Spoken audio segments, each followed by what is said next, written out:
محبوب ہم اپنا سر اٹھائیے، ارفع راسک، اپنا سر اٹھائیے، سل تو دامن پھیلائیے، آپ کو نوازا جائے گا، مانگیے، آپ کی جھولیاں بھر دی جائیں گی، آج جو مانگنا ہے مانگ ڈالیے، اس لیے کہ اس پوری کی پوری کائنات میں آپ سے بہتر مانگنے والا کوئی نہیں اور مجھ سے بہتر دینے والا کوئی نہیں۔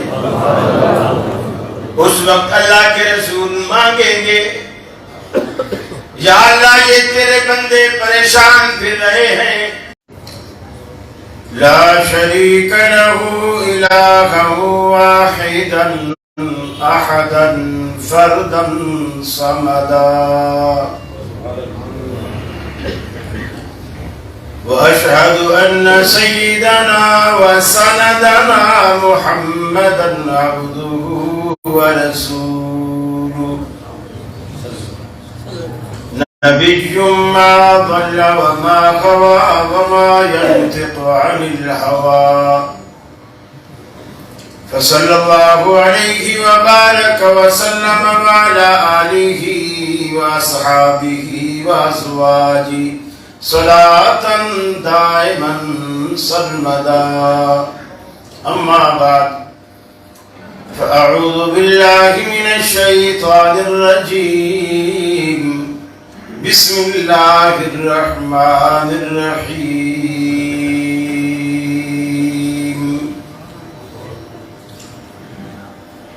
وَإِذْ أَخَذَ اللَّهُ مِيثَاقَ النَّبِيِّينَ لَمَا آتَيْتُكُم مِّن كِتَابٍ وَحِكْمَةٍ ثم جاءكم رسول مصدق لما معكم لتؤمنن به ولتنصرنه، قال أقررتم وأخذتم على ذلكم إصري، قالوا أقررنا، قال فاشهدوا وأنا معكم من الشاهدين۔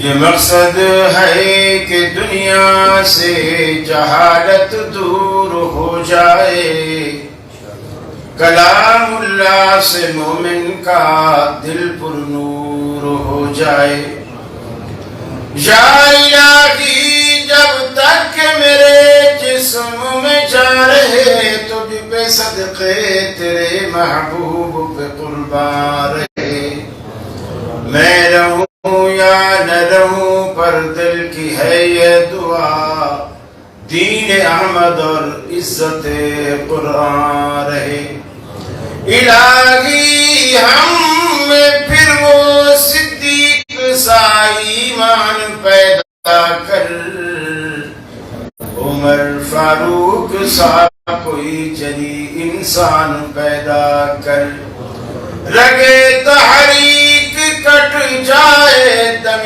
عثمان پیدا کر، علی مرتضی شیر خدا کی آن پیدا کر۔ واجب الاحترام حضرت محترم میرے فاضل بھائی مولانا عبدالرحمن شاہین صاحب حفظہ اللہ، دیگر علماء، خطباء، دینی مدارس کے طلباء اور میرے ڈیرہ غازی خان کے میرے اہل توحید بھائیوں، میری مسلم ماؤں، بہنوں، بیٹیوں، آج ہم ایک اصلاحی، دعوتی، تبلیغی مقصد سے آپ کی اس مسجد ڈیرہ غازی خان میں، کیا نام ہے اس مسجد کا؟ ماشاءاللہ، جامع مسجد امام بخاری میں ہم جمع ہیں۔ اللہ رب العالمین آپ کا تشریف لانا، بیٹھنا، کتاب و سنت کی باتیں سننا اور میرا سنانا اپنی جناب میں قبول و مقبول فرمائے، اور پھر ہم سب کو عمل کی توفیق عطا فرمائے۔ کلمہ پڑھنے کے بعد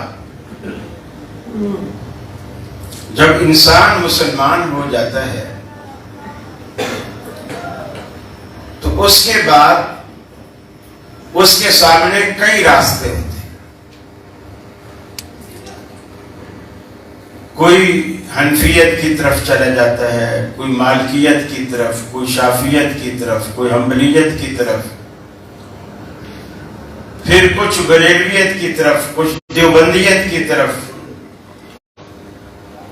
پھر کچھ چشتی، قادری، سہروردی، نقشبندی، مختلف سلسلے اور طریقے اور راستے ہیں۔ لیکن اہل حدیث کلمہ پڑھنے کے بعد ان کا کانٹا وہیں رک جاتا ہے۔ اس کی کیا وجہ؟ دل ہمارا بھی چاہتا ہے کہ یار ہم بھی راستہ بدل کے دیکھیں، لیکن ایسا نہیں کرتے، بلکہ اللہ ہمیں کرنے نہیں دیتا، کیونکہ رسول اکرم صلی اللہ علیہ وسلم کا فرمان ہے کہ میری امت کا ایک طبقہ ہمیشہ حق پر رہے، قیامت تک وہ طبقہ حق پر رہے، حتیٰ کہ دجال بھی آئے گا نا، اور اللہ اس کو پاور دے گا، طاقت دے گا۔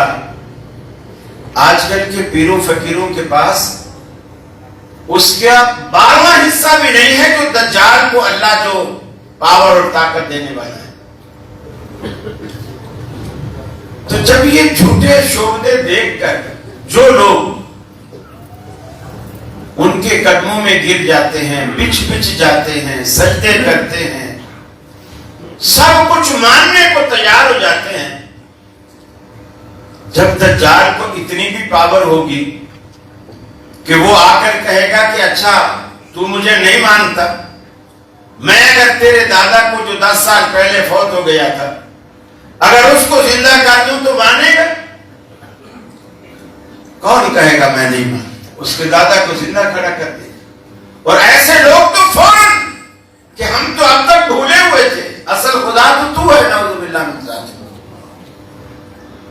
اس کے وہ شوق دے اور کرشم، حالانکہ وہ اللہ رب العالمین نے ہماری آزمائش کے لیے اس کو یہ طاقت دے رکھی ہوگی، لیکن اس وقت بھی آپ نے فرمایا بنو تمیم جو قبیلہ ہے یہ دجال پر سب سے زیادہ بھاری، سب سے زیادہ، یہ دجال کو لوہے کے ناخن چنے چبوائے گا، یہ بنو تمیم، اور عرب کا یہ قبیلہ ہے۔ اگر کچھ لوگ عرب میں گئے ہوں اور وہ جانتے ہوں تو ان کو یہ علم اور اندازہ ہوگا کہ یہ پورے کا پورا قبیلہ الحمدللہ اہل حدیث ہے۔ اور آپ نے فرمایا یہی وہ قبیلہ ہے جو دجال پر سب سے زیادہ بھاری ہو۔ اور آج بھی سعودیہ کے جتنے بڑے بڑے قاضی ہیں، حج کا خطبہ دینے والے ہیں، ان کی سپریم کورٹ کے جج ہیں، بڑے بڑے ائمہ ہیں، تقریباً اسی طرح اسی قبیلے سے تعلق رکھتے ہیں۔ جبھی تو یہ لوگ جب وہاں جاتے ہیں لاکھ روپے لگا کر بھی، میں کہتا ہوں یہ نہیں کہتے، اللہ ان سے کہلواتا ہے، اور وہ یہ کہتے ہیں کہ ان کے پیچھے نماز نہیں پڑھنا، یہ وہابی ہیں، ان کے پیچھے نماز نہیں ہوتی، اپنے ہوٹل میں پڑھ لینا الگ سے۔ ارے ہوٹلوں میں ہی نمازیں پڑھنی تھی تو 5-6 لاکھ روپے لگا کے وہاں جانے کا فائدہ ہی کیا ہے؟ در حقیقت اللہ رب العالمین ان کو ہوٹلوں میں نمازیں پڑھواتا ہے کہ رب کو شرک کی غلاظت کے ساتھ اپنے حرم میں ان کا داخلہ بھی پسند نہیں۔ اس امام کے پیچھے نماز پڑھنا تو دور کی بات۔ میں سوال یہ اٹھا رہا تھا بعد تقسیم ہو جاتے ہیں، بدل جاتے ہیں. ہمارا کانٹا کیوں وہیں رک جاتا ہے؟ ہم کیوں وہاں اٹک جاتے ہیں؟ کلمے سے نہ ادھر ہوتے ہیں نہ ادھر ہوتے ہیں. اس کی کیا وجہ ہے؟ اس لیے علامہ شہید رحمت اللہ علیہ اکثر اپنے خطبات میں یہ فرمایا کرتے تھے کہ ایک صاحب جا رہے تھے یا کہیں بیٹھے تھے اور راہ چلتی کوئی ایک خوبصورت لڑکی اسے نظر آئی اور اس نے اسے کہا کہ بس میں نے تجھے دیکھا، تیرا فیس دیکھا، تیری بیوٹی دیکھی، میں تو بس دل کھو بیٹھا، میں اب تیرے بغیر نہیں رہ سکتا. اس نے کہا اچھا، اگر یہ بات ہے تو پیچھے میری بہن آ رہی ہے جو مجھ سے بھی زیادہ خوبصورت ہے، کم عمر ہے، زیادہ بیوٹی والی ہے، زیادہ گوری ہے، ناک نقشہ بھی مجھ سے اچھا ہے. اس نے کہا اچھا کدھر ہے؟ اس نے کہا پیچھے آ. اس نے پلٹ کے دیکھا تو اس نے ایک تماچا لڑکی نے اس کے منہ پہ مارا. ابھی تو یہ کہہ رہا تھا کہ میں تیرا دیوانہ ہو گیا، تیرے بغیر رہ نہیں سکتا، اور جیسے میں نے کہا کہ میرے پیچھے میری بہن خوبصورت آ رہی ہے تو نے فوراً نظریں پھیر لی. یہ سنا کر پھر کہا کرتے تھے ساری دنیا میں یہ ترانے گاتے رہے، مدینہ مدینہ مدینہ، مدینے والی سرکار سے جو ملے گا یہاں سے ملے گا. ہم تو مدینے والے کے دیوانے ہیں، ہم تو مدینے والے کے عاشق ہیں، نام بھی رکھیں گے عاشق رسول. اور جیسے سنا امام ابو حنیفہ بھی کوئی ہے، امام مالک بھی کوئی ہے، امام شافعی بھی کوئی ہے، امام جعفر صادق بھی کوئی ہے، امام احمد بن حنبل بھی کوئی ہے. فوراً پلٹ گیا. کدھر گیا وہ تمہارا عشق؟ مدینہ مدینہ کا نام لینا تمہارا کدھر گیا؟ جیسے دوسرے کا نام آیا تم نے اس نام کو ہی بھلا دیا، اس نام کو ہی چھوڑ دیا. ہم کیوں نہیں چھوڑتے؟ اس کی وجہ ہے ہم مجبور ہیں. وہ مجبوری کیا ہے؟ اللہ رب العالمین نے رسول اکرم صلی اللہ علیہ وسلم کو کچھ ایسی چیزیں عطا کی ہیں جو دوسروں میں نہیں، جو دوسروں میں نہیں، حتیٰ کہ دیگر انبیاء میں بھی نہیں. اس لیے ہم عیسائی بھی نہیں کہلاتے، حالانکہ عیسیٰ تو اللہ کے سچے پیغمبر. ہم یہودی بھی نہیں کہلاتے، موسیٰ علیہ السلام بھی اللہ کے سچے پیغمبر ہیں. ہم اپنی نسبت نبی تک محدود رکھتے ہیں اور دوسری کسی طرف ہم اپنی نسبت نہیں کرتے. اس کی وجہ یہ ہے آپ نے فرمایا اللہ نے مجھے کچھ چیزیں ایسی دی ہیں جو مجھ سے پہلے کسی پیغمبر کو نہیں دی، کسی پیغمبر کو نہیں دی.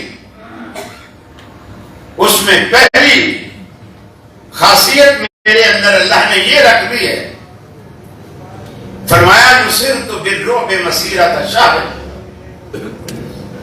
دشمن مجھ سے جہاں میں بیٹھا ہوں اس جگہ سے 1 مہینے کی مسافت پر، 1 میل نہیں کہا، 1 مہینے کی مسافت پر، جتنا سفر 1 مہینے میں ہو سکتا ہے وہ اتنی مسافت پر ہوتا ہے اور اللہ میرا روب اس کے دل میں ڈال دیتا ہے. دشمن وہیں سے کاپنا شروع کر دیتا ہے، وہیں سے.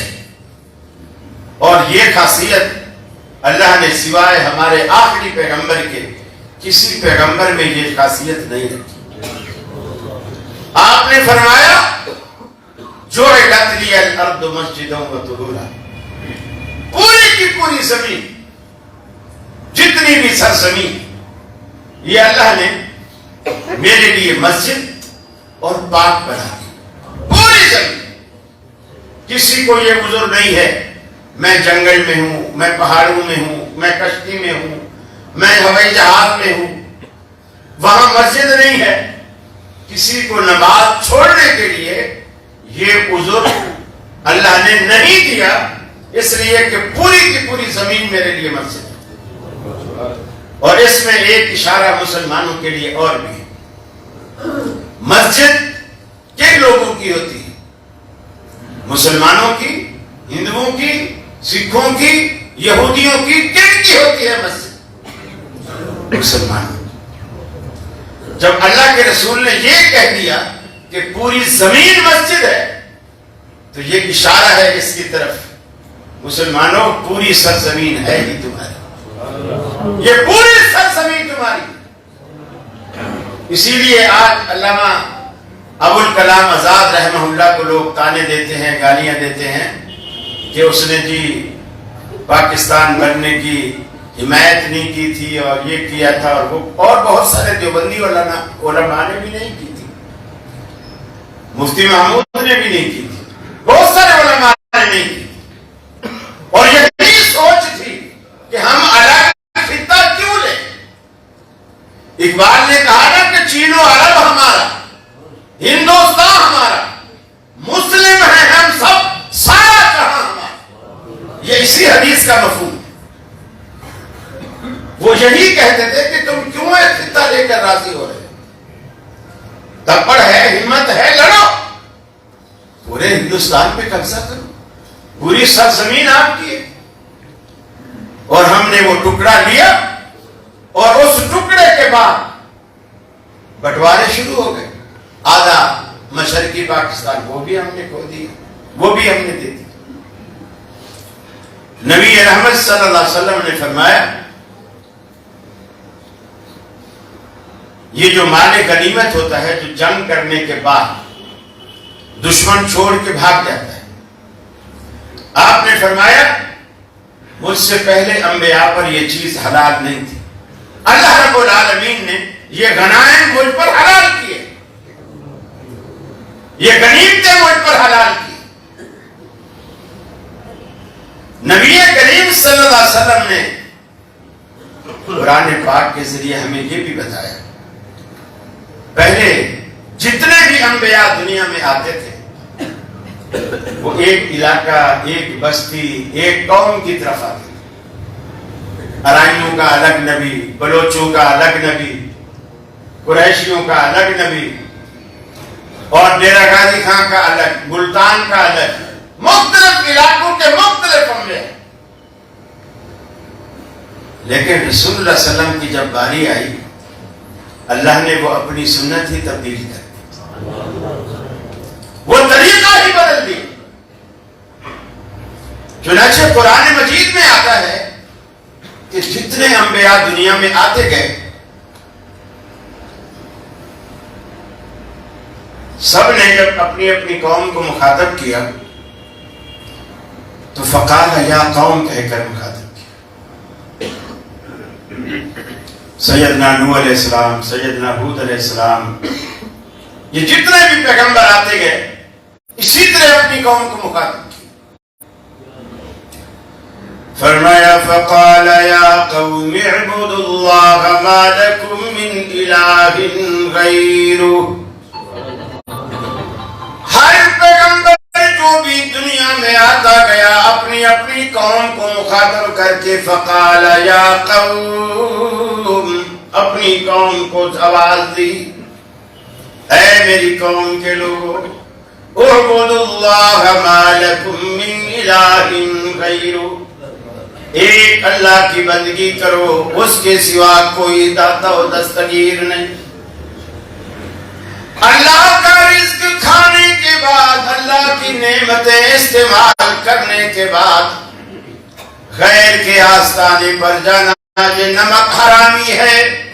نمک حلالی کا ایک ہی راستہ ہے، اللہ تعبدوا الا اللہ، ایک ہی نمک حلالی کا راستہ ہے کہ تمہاری جبین نیاز اللہ کے سوا کہیں جھکنے نہ پائے۔ وَإِلَىٰ ثَمُودَ أَخَاهُمْ صَالِحًا وَإِلَىٰ مَدْيَنَ أَخَاهُمْ شُعَيْبًا۔ مختلف قوموں کی طرف انہی کے قومی بھائی، انہی میں سے ہم نے کسی کو اس قوم کی طرف، کسی کو سمود کی طرف، لوگوں کو ہم نے انبیاء کو اپنا نمائندہ بنا کر بھیجا۔ لیکن جب محمد رسول اللہ کی باری آئی تو آپ نے فقال یا قوم نہیں فرمایا، فرمایا یا ایھا الناس انی رسول اللہ الیکم جمیعا۔ اے دنیا والو، اے کائنات کے لوگوں، میں کسی ایک علاقہ، ایک بستی، ایک زبان والے کی طرف نہیں، بلکہ جہاں جہاں انسانیت کا اطلاق، جہاں جہاں انسانیت کا اطلاق ہوتا ہے وہاں وہاں میری نبوت کا اطلاق ہے۔ یا ایھا الناس، اے کائنات کے لوگوں، انی رسول اللہ علیکم جمیعا، میں تم سب کی طرف اللہ کا رسول بنا کر بھیجا گیا۔ یہ وہ دعوت ہے جو ہمیں اب یہاں سے ہٹنے نہیں دیتی، کیونکہ آپ تو پوری کائنات کے رسول ہیں، پوری کائنات کے رسول۔ کسی کی دال گل ہی نہیں سکتی نبی مکرم کے ہوتے ہوئے۔ اور کتنے بد عقیدگی کا یہ عالم ہے۔ کئی سال پرانی بات ہے، کراچی کی ایک مسجد میں ایک خطیب صاحب نے جمعہ پڑھاتے پڑھاتے کہا کہ سلام پڑھو، درود پڑھو، نبی پاک ہمارے مسجد میں جمعے میں تشریف لے آئے۔ تو لوگ درود بھی پڑھنے لگے۔ ایک پٹھان بیٹھا تھا۔ اب یہ پٹھانوں کا تھوڑا سا بات، یہ سخت بھی ہوتے ہیں، اپنے عقیدے میں پکے بھی ہوتے ہیں۔ اب اس کو بھی نبی سے محبت تھی، وہ کہہ رہے ہم کو دکھاؤ کدھر ہے، کدھر ہے، ہم بھی دیکھیں گا، ہم بھی زیارت کریں۔ اب وہ مولوی نے کہا یہ وہابی ہے، اسے مارو، 100 شہید کا ثواب ہے ایک وہابی کو مارو۔ لوگ مارنے لگے۔ خیر کسی نے بچ بچاؤ کیا، چھڑا لیا، یار مسجد ہے، مسجد کا کوئی احترام کرو، خیال کرو۔ وہ پٹ پٹا کے تو پھر بیٹھ گیا مسجد۔ اب اس نے واللہ عالم کیا منصوبہ بنایا، لیکن جب خطیب منبر سے نیچے اترا، مصلی پر کھڑا ہوا، صفے چیرتا ہوا بھاگتا ہوا گیا، اور امام صاحب کے نا یہ گریبان پیچھے سے، گردن سے قمیض کا کالر کا جو حصہ ہوتا ہے، اس میں ہاتھ ڈال کے پیچھے کھینچا کہ جب اللہ کا نبی ادھر آیا ہے تو مصلی پر کیسے کھڑا ہوا؟ اب نماز نبی پڑھائے گا، ہم اس کے پیچھے پڑھے گا۔ پھر بہت سارے لوگوں کی سمجھ میں یہ بات آئی کہ یار پٹھان صحیح کہہ رہا، پٹھان صحیح کہہ رہا، بات تو درست ہے اس کی۔ جب ہماری مسجد میں دیکھیے، اب اگر یہاں رسول اللہ صلی اللہ علیہ وسلم تشریف لے آئے تو مجھے تقریر کی کیا ضرورت ہے؟ مجھے تقریر کی کیا ضرورت ہے؟ جو کچھ پوچھنا ہے، جو کچھ سننا ہے، ہم تو ان کے حوالے سے بات کر رہے ہیں نا، وہ پھر ڈائریکٹ اپنی بات کریں۔ یہ تو ان کی عقل کی بات۔ تو آدمی تھوڑا سا بھی اگر سوچے نا تو بات سمجھ میں آتی۔ آپ نے فرمایا اللہ تعالیٰ نے شفاعت کا حق مجھے دیا ہے جو مجھ سے پہلے کسی پیغمبر کو نہیں دیا، کسی پیغمبر۔ حتیٰ کہ حدیث میں آتا ہے جنت میں جانا ابھی بہت دور ہوگا۔ اللہ جب دوسری دفعہ اسرافیل سے سور پھونکوائے گا اور دنیا، مری ہوئی دنیا پھر سے زندہ ہوگی، قبروں سے میتیں نکلیں گی، کھومیوں کی طرح اگیں گے لوگ، جیسے برسات کے بعد ریگستان میں کھومیاں نکلتی ہیں، ایسے لوگ نکلیں گے قبروں سے۔ تن پہ کپڑا نہیں ہوگا، کوئی کپڑا نہیں ہوگا،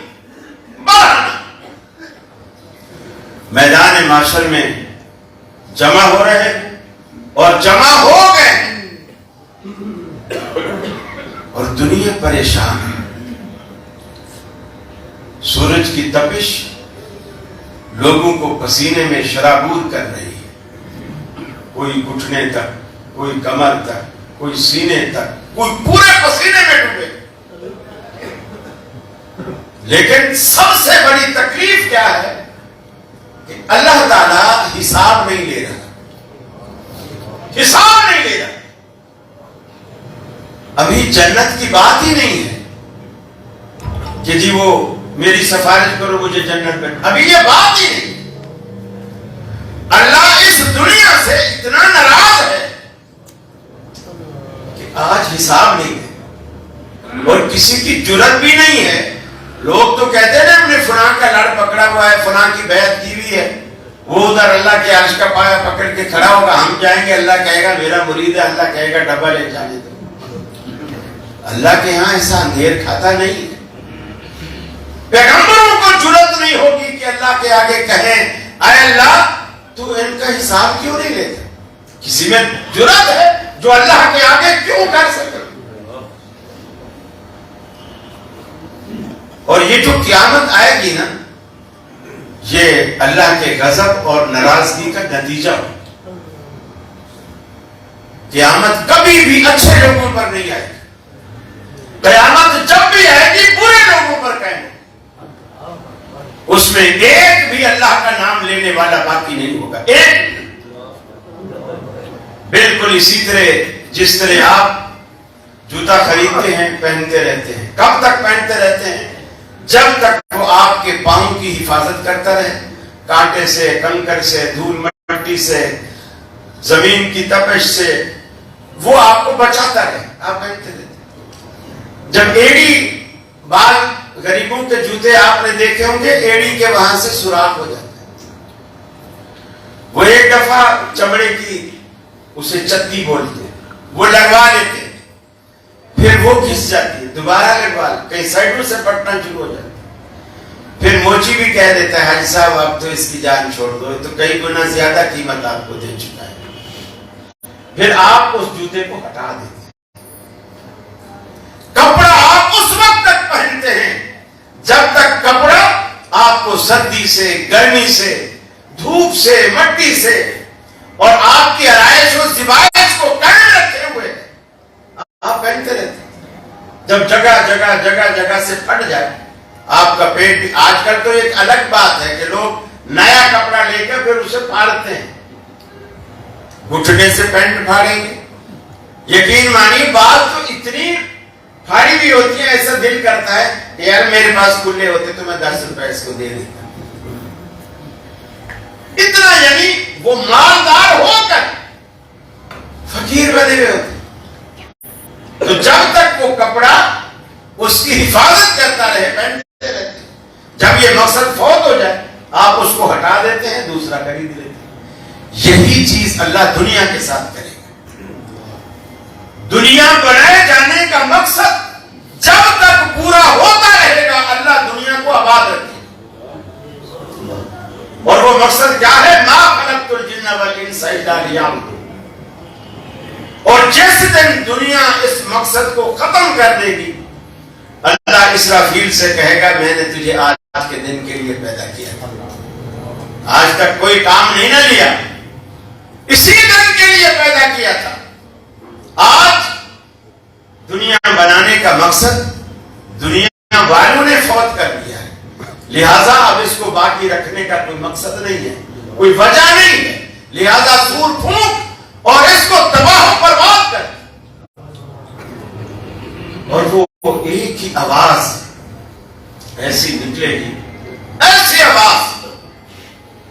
یہ جو پہاڑ آپ کو نظر آتے ہیں نا، بڑے بڑے موٹے بھاری بھرکم مضبوط چٹانیں، فرمایا کہ ایسے اڑتے پھریں گے جیسے روئی کے کارخانے کے اندر روئی کی حیثیت ہوتی ہے. جب مشین سے نکلتی ہے تو بالکل باریک ریزہ ریزہ ہو کر پورے کمرے میں اڑ رہی. ہوا منصورہ، بالکل انسان کی جب پہاڑ کی یہ حیثیت ہوگی، انسان کی کیا حیثیت ہے؟ انسان کی تو کوئی حیثیت ہی نہیں۔ اللہ دنیا کو ختم کر دی، اب وہ ناراض ہے، ناراض ہے، حساب نہیں لے رہا، حساب نہیں لے رہا۔ لوگ پریشان، بابا آدم کے پاس، حضرت نوح کے پاس، ابراہیم علیہ السلام کے پاس، موسیٰ علیہ السلام کے پاس، سب منع کرتے، ہم سفارش نہیں کر سکتے، اس لیے کہ یہ حق کی اللہ نے محمد رسول اللہ صلی اللہ علیہ وسلم کو دیا ہے۔ حضرت عیسیٰ علیہ السلام آپ کی طرف بھیجیں گے، رسول اللہ کی طرف بھیجیں گے کہ تم ادھر ادھر دھکے نہ کھاؤ، میں تمہیں صحیح پتہ دیتا ہوں۔ آج اگر اللہ کی دربار میں کوئی سفارش کر سکتا ہے تو وہ ہے، آپ وہاں جاؤ اور ان سے کہو۔ اب آپ دیکھو، جب پوری کائنات رسول اللہ کے پاس آئے گی، ارے اس وقت بھی تو آؤ گے نا، اس وقت بھی تو آؤ گے نا، تو آپ کا دامن اب کیوں چھوڑ رکھا ہے؟ جب اس وقت بھی آؤ گے تو ابھی سے عادت ڈالو، ابھی سے عادت ڈالو آپ کا دامن پکڑنے کی، آپ کے پیچھے چلنے کی، اور جب آپ جنت کی طرف جائیں گے، اللہ کی قسم اپنے پیچھے چلنے والے ہر بندے کو جنت میں لے کے جائیں گے۔ آپ نے اس ہستی کے مقام کو سمجھا ہی نہیں، جانا ہی نہیں۔ اور جب دنیا آپ کے پاس آئے گی، آپ یہ نہیں کہیں گے سینہ تان کے اللہ ان کا حساب کیوں نہیں لیتا، حساب لے، جان چھوڑا۔ آپ فرماتے ہیں مخلوق جب میرے پاس آئے گی مجھے ان پر ترس آئے گا اور میں اللہ کے حضور سجدے میں گر جاؤں گا۔ یہ ہے روٹھے ہوئے رب کو منانے کا طریقہ۔ کہتے ہیں نا کہ ملتا ہے کیا نماز میں، سجدے میں جا کے دیکھ۔ رب کو منانے کا اس سے اچھا اور بہتر طریقہ کوئی نہیں۔ سجدے میں گر جائیں، آنکھوں میں آنسو لے آئیں، زبان پہ اس کی حمد و ثنا کے ترانے لے آئیں، اور اس وقت تک وہ ترانے گاتے رہیں جب تک اس کی رحمت کا سمندر جوش میں نہ آئے۔ اللہ کے حبیب فرماتے ہیں جب میں سر سجدے میں ڈالوں گا مجھے وہ دعائیں اب یاد نہیں، اللہ رب العالمین میری زبان پہ وہ دعائیں قیامت والے دن جاری کرے گا۔ میں ان دعاؤں کو زبان پہ لاؤں گا رب العالمین کے حضور، سجدے میں وہ دعائیں پڑھتا رہوں گا یہاں تک کہ اللہ کی رحمت کے سمندر میں ایک تلاطم برپا ہوگا۔ اللہ رب العالمین کو جب تک منظور ہوگا میں سجدے میں رہوں گا، جب اللہ رب العالمین کو منظور ہوگا اس کی رحمت کا سمندر جوش مارے گا، میری دعائیں اس کی رحمت کے سمندر میں جب ہلچل مچائیں گی، اللہ رب العالمین کہے گا ارفع راسک یا محمد، محبوبم اپنا سر اٹھائیے، ارفع راسک، اپنا سر اٹھائیے، سل تو دامن پھیلائیے، آپ کو نوازا جائے گا، مانگیے، آپ کی جھولیاں بھر دی جائیں گی، آج جو مانگنا ہے مانگ ڈالیے، اس لیے کہ اس پوری کی پوری کائنات میں آپ سے بہتر مانگنے والا کوئی نہیں اور مجھ سے بہتر دینے والا کوئی نہیں۔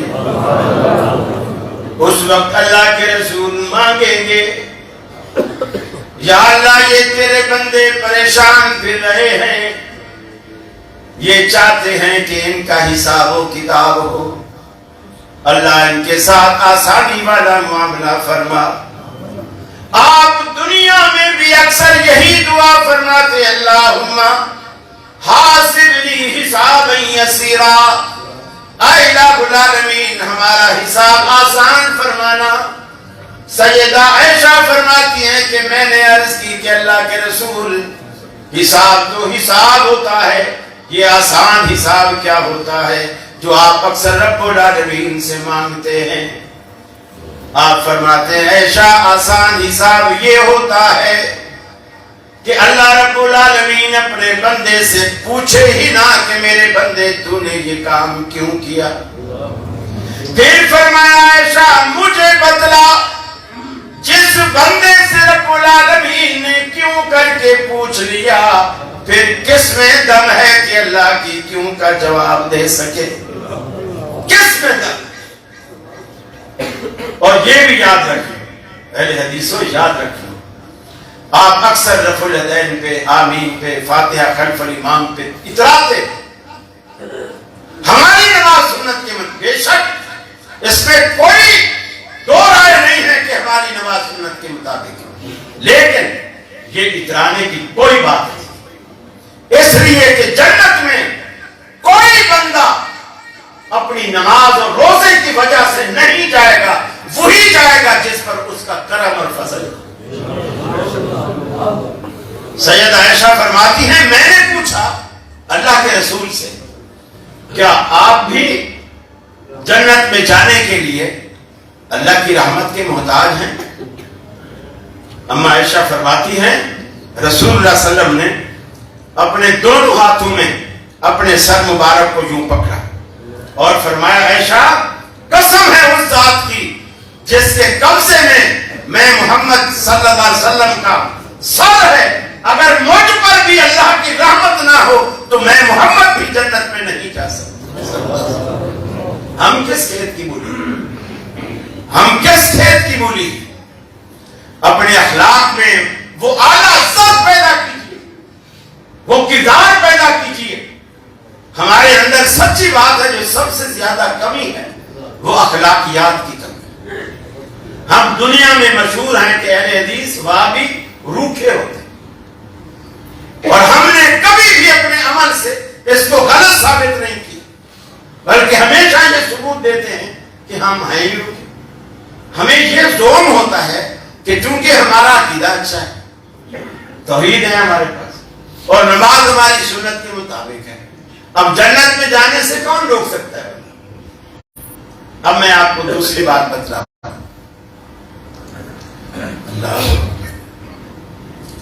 صحابہ کرام نماز پڑھتے اللہ کے رسول کی امامت پہ پڑھتے تھے۔ میری امامت پہ نماز پڑھنا زیادہ افضل ہے یا نبی کی امامت پہ نماز پڑھنا زیادہ افضل ہے؟ اس ڈیرہ غازی خان کی مسجد میں پڑھنا زیادہ افضل ہے یا مسجد نبی میں پڑھنا زیادہ افضل ہے؟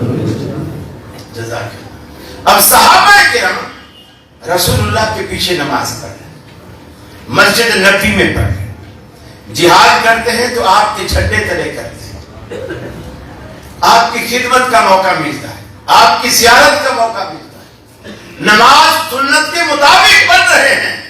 اگر اللہ کے رسول رفع الیدین کر رہے ہیں تو وہ بھی کریں، آپ سینے پر ہاتھ باندھ رہے ہیں صحابہ بھی باندھ رہے ہیں، آپ آمین اونچی کہہ رہے ہیں صحابہ بھی کہہ رہے ہیں، کوئی کہیں بھی خلاف ورزی نہیں۔ اس کے باوجود حضرت معاذ بن جبل رضی اللہ تعالی عنہ، حالانکہ وہ ایسا بندہ ہے، حضرت معاذ بن جبل ایسا بندہ ہے، ایک دن اللہ کے رسول سے کہنے لگے، وضو کروانے کے بعد ہاتھ میں پانی کا لوٹا لیا ہوا ہے، رسول اللہ کے ہاتھوں پہ پانی ڈال رہے ہیں، آپ کو وضو کروا رہے ہیں، اور اسی دوران کہہ دیا اللہ کے رسول اللہ کی قسم میں آپ سے بہت محبت کرتا ہوں۔ اللہ کے رسول نے ادھار نہیں رکھا، فوراً کہا واللہ انی لاحبک یا معاذ، اے معاذ اللہ کی قسم میرے دل کی بھی یہی کہتی ہے، میں بھی تم سے بہت محبت کرتا ہوں۔ اب اس بندے کی نجات میں کوئی شک ہو سکتا ہے جو بندہ اللہ کے رسول سے محبت کرے اور اللہ کے رسول اس سے محبت کرے۔ اور اگلی بات آپ نے ایک اور موقع پہ فرمایا، یہ جو سیدنا معاذ بن جبل رضی اللہ تعالیٰ عنہ ہے، قیامت والے دن میری امت کا علماء کا ایک گروہ اللہ سے ملاقات کرے گا. قیامت والے دن میری امت کے علماء کا ایک وفد اللہ سے ملاقات کرے گا اور اس وفد کی قیادت معاذ بن جبل کرے گا. جو لیڈر بن کے جائیں گے علماء کے اللہ سے ملاقات کے لیے وہ معاذ بن جبل ہوگا.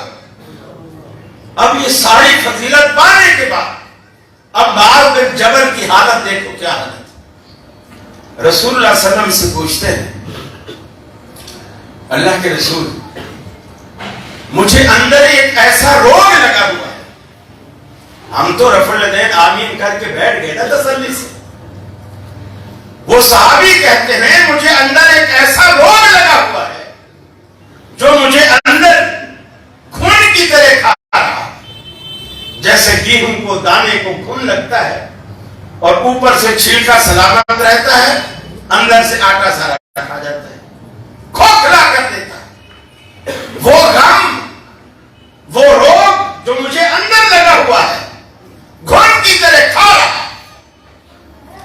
بلکہ حدیث کے الفاظ ہے یہ اسکمتنی وامرضتنی واسکرتنی, اس نے مجھے بوڑھا کر دیا, بیمار کر دیا, بوجھل کر دیا. وہ روگ کیا ہے؟ اللہ کے رسول سوچتا ہوں, پریشان ہوتا ہوں. دلنی علی عمل اذا عملتہ دخلت الجنہ.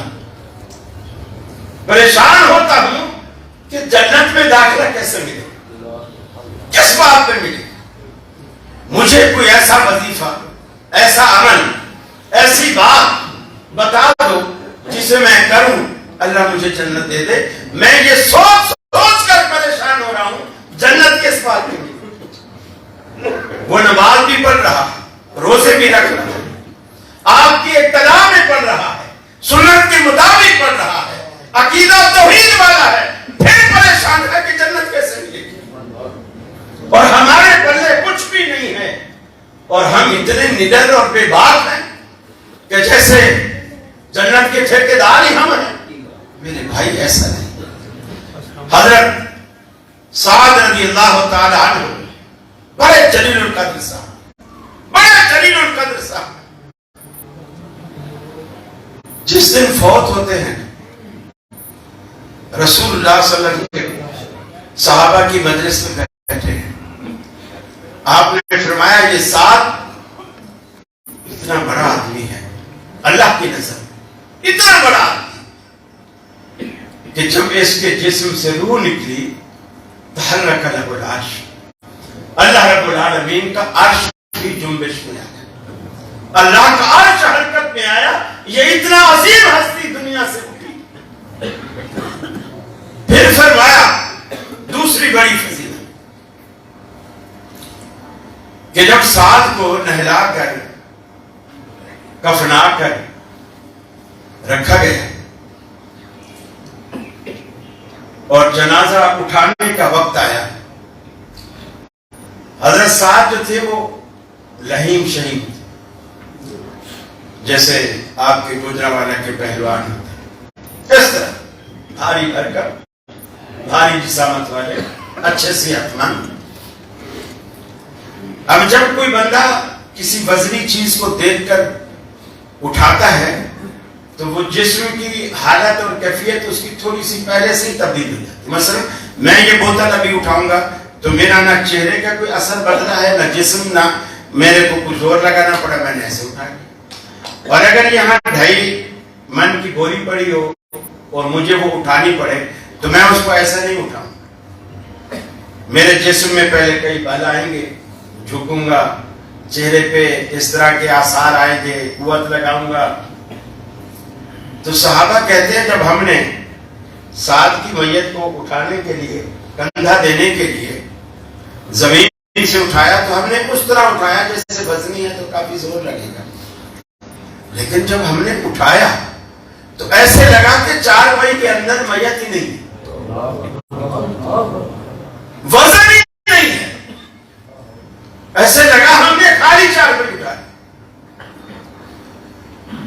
ہم نے صحابہ نے رسول اللہ صلی اللہ علیہ وسلم سے پوچھا،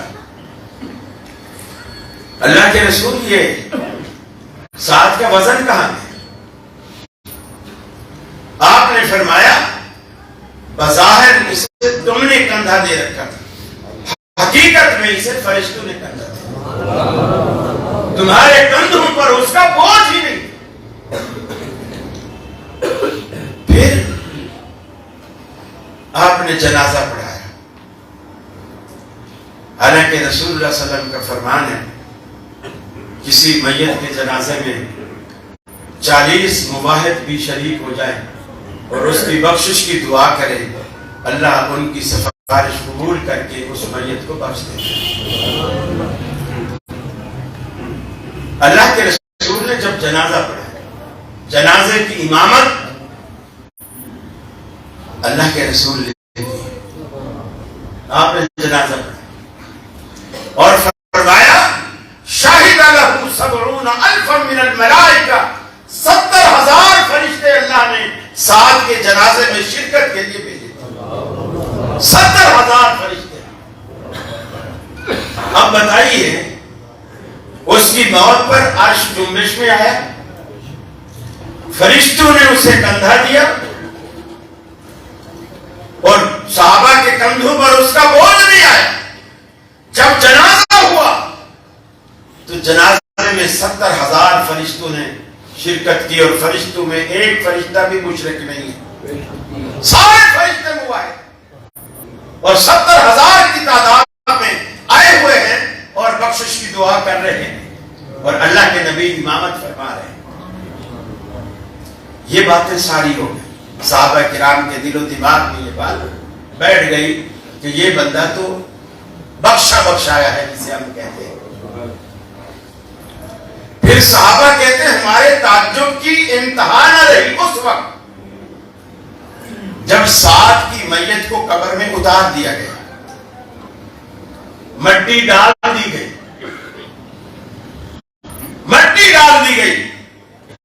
اور رسول اللہ صلی اللہ علیہ وسلم کی عادت مبارکہ تھی، سنت مبارکہ تھی کہ میت کو دفن کے بعد آپ کچھ دیر رک کر وہاں دعا فرماتے کہ یہ مسئولیت کا وقت ہوتا ہے اور فرشتے سوال جواب کرتے ہیں، تم اپنے بھائی کی ثابت قدمی کے لیے دعا کرو۔ صحابہ کہتے ہیں اللہ کے رسول نے یہاں جو دعا کرائی، اتنی طویل دعا کی، اتنی لمبی دعا کی کہ اس سے پہلے کبھی کسی کی قبر پر اتنی لمبی دعا نہیں کی۔ ہمارے لیے تعجب کی بات یہ تھی کہ سعد کی تو فضیلت اتنی ہے، بخشایا ہے، اس کے لیے اتنی لمبی دعا تو کسی گناہگار کی قبر پہ ہونی چاہیے تاکہ وہ بخشا جائے۔ یہ تو خود اتنا نیک آدمی ہے، اس کے لیے اتنی لمبی دعا کی کیا ضرورت تھی؟ یہ صحابہ کے لیے تعجب کی بات۔ اور صحابہ کرام جب بھی کوئی سوال اٹھتا رسول اللہ صلی اللہ علیہ وسلم کی موجودگی سے فائدہ اٹھاتے، فوراً اللہ کے رسول سے استفسار کیا، اللہ کے حبیب اس کی کیا وجہ ہے؟ جب سعد کی اتنی فضیلتیں ہیں، اتنی طویل دعا کرنے کی کیا وجہ ہے؟ آپ نے فرمایا جب سعد کی میت کو قبر میں رکھا گیا، مٹی ڈال دی گئی، اللہ نے مجھے دکھایا قضایت علیہ قبر، سعد کی قبر دب کر بھیج کر دونوں دیواریں آپس میں مل گئی، حتی سارا کا شاہ، فرمایا کہ وہ بھیج کے ایسے ہو گئے جیسے سر کا کوئی بال ہوتا ہے۔ وہ جو پہلوان تھا نا، بھیج کے ایسے، مولویوں کی کہانیاں نہیں ہیں، لوگ کہتے ہیں مولوی چندہ بٹورنے کے لیے ایسے ہمیں ڈراتے رہتے ہیں تاکہ ہم جیبیں ڈھیلی کریں، اور میں آپ سے چندہ کرنے بھی نہیں آیا، اور نہ میں وعدہ کرتا ہوں آخر تک کوئی چندہ نہیں مانگوں گا، آپ تسلی سے بیٹھیں، بلکہ انشاءاللہ آپ کے لیے دیگیں بھی پک رہی ہیں، آپ کو چاول بھی کھلائیں۔ آپ نے فرمایا وہ بھیج کے ایسے ہو گئے جیسے سر کا بال ہوتا ہے۔ میں نے دعا کی، دعا کرتا رہا حتی فرج عنہ، یہاں تک کہ اللہ رب العالمین نے ساتھ پر اس کی قبر کو کھول دیا۔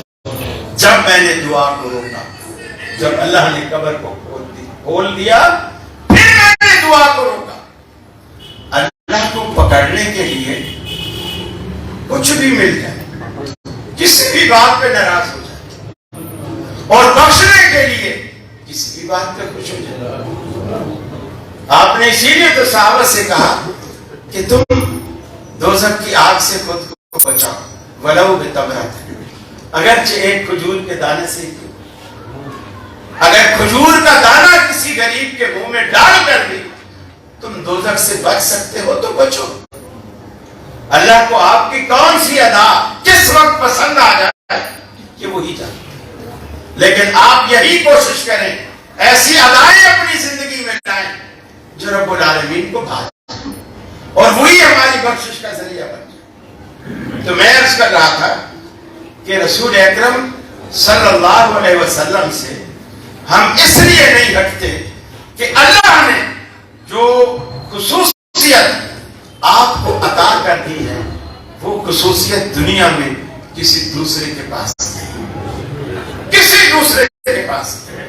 کسی امتی کے پاس ہونا تو بہت دور کی بات ہے، کسی نبی کے پاس بھی نہیں۔ تو میں عرض کر رہا تھا جب قیامت والے دن اللہ کے حبیب ہماری سفارش کریں گے اور ہم سفارش کی درخواست کرنے کے لیے رسول اللہ صلی اللہ علیہ وسلم کے پاس چل کر جائیں گے، تو اب سے یہ عادت ڈال لیجئے کہ رسول اللہ صلی اللہ علیہ وسلم کے نقش قدم پر چلیں۔ انشاءاللہ جب ہم اللہ کے رسول کے نقش قدم پر چلیں گے، یہ ہماری یہی دعوت ہے۔ انشاءاللہ جنت کے 8 دروازوں میں سے کوئی دروازہ ایسا نہیں جو محمد عربی کی دستک کے بغیر کھل جائے۔ آپ دستک دیں گے دروازہ کھلے گا، اور آپ نے اگر پیچھے دامن پکڑا ہوا ہے تو انشاءاللہ آپ بھی ساتھ جائیں۔ آپ کو یہ غم کرنے کی ضرورت نہیں ہے کہ لوگ پکارے جائیں گے اماموں کے نام سے، ہم تو بے پیرے بے امامی لوگ ہیں۔ ارے ہمارا ایسا امام ہے دنیا کے پاس ہے ہی نہیں، دنیا کے پاس ایسا ہے ہی نہیں۔ پھر لوگوں نے اپنے اماموں اور پیروں کو خود بنایا، ہمارے امام کو رب العالمین نے بنایا، امام بھی اسی نے بنایا، منتخب کیا۔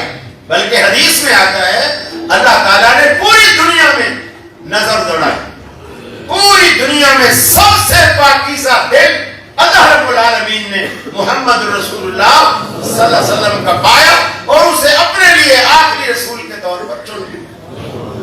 یہ اللہ نے چنا ہے، ووٹوں سے الیکشن سے وہ نبی نہیں بنے، اللہ نے بنایا۔ تو یہ منصب باقی جس کے پاس بھی آپ جاؤ گے، جس کے پاس بھی جاؤ گے اس کے پاس یہ رتبہ نہیں ہے، حتیٰ کہ خود امام ابو حنیفہ رحمہ اللہ نے، امام مالک رحمہ اللہ نے، امام شافعی رحمہ اللہ نے، امام احمد بن حنبل رحمہ اللہ نے بھی کبھی نہیں کہا اپنے شاگردوں کو کہ ہمارے بعد یا ہماری زندگی میں ہماری جو تدریس ہے، ہمارے جو فتوے ہیں، ان کو دنیا کا نظام بنا لینا اور پھر اسی پر عمل کرتے رہے، کبھی نہیں کہا۔ میرے بھائی، اللہ رب العالمین نے جو ہمیں ایک یوں سمجھ لیجئے آمنہ کا لال ہمیں عطا کیا ہے، یہ ایسا آپ کے پاس نجات دینے والا، نجات دلانے والا، اللہ سے سفارش کرنے والا، آپ کا خیر خواہ، آپ سے محبت کرنے والا، دنیا میں کوئی شخص آپ کا اتنا خیر خواہ نہیں ہے جتنا رسول اللہ صلی اللہ علیہ وسلم اپنی امت کے خیر خواہ۔ اور اسی لیے اللہ تعالیٰ نے ہمیں پابند کیا، فرمایا ما آتاکم الرسول فخذوہ وما نہاکم عنہ فانتہوا۔ ہمارا پیغمبر تمہیں جو دیتا چلا جائے وہ لیتے چلے جاؤ، جس سے روکتا چلا جائے روکتے چلے جاؤ۔ آپ کے اوامر و نواہی پہ عمل کرو، تمہاری نجات اسی میں ہے۔ آپ نے صحابہ کرام سے فرمایا، حالانکہ پورے قرآن مجید میں رب العالمین نے حج کا حکم تو دیا، عمرے کا حکم تو دیا، اتم الحج والعمرۃ للہ، لیکن پورے قرآن میں یہ نہیں فرمایا حج کس چیز کا نام ہے، عمرہ کس چیز کا نام ہے، میقات کس چیز کا نام ہے، احرام کہاں سے باندھے، کتنے کپڑوں کا نام احرام ہے،